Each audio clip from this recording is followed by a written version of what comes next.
Ako ay isang disiplinado at kagalang-galang na sundalo at ito ang aking kwento. Noong na-assign ako sa Pili, Camarines Sur, ako ay maglolon sa Afslay sa Legazpi Albay. Sumakay ako ng bus sa crossing ng Keroy-Royan. Pagdating sa Nabua, may isang magandang babae na malaki ang suso na sumakay sa bus, subalit wala na siyang maupuan. Tumayo na lang siya sa gilid ng aking inuupuan.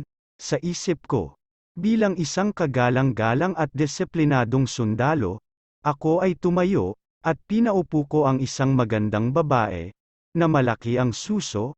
Agad namang umupo ang babae.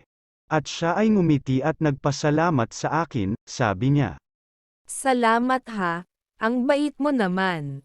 sa totoo lang, natuwa ang aking puso, at ngumiti ako sa kanya ng kunti. Ako naman ngayon ang nakatayo sa gilid ng inuupuan niya.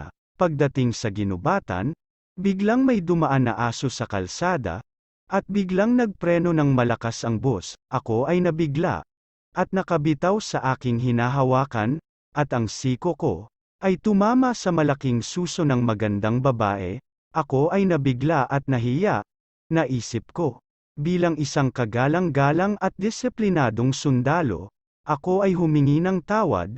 Sabi ko sa magandang babae, Miss, kung ang puso mo ay kasing lambot ng suso mo, pinapatawad mo ba ako? At siya ay sumagot, at ako ay nabigla. Sabi niya, Mister, kung ang siko mo ay kasing tigas ng titi mo, pinapatawad na kita.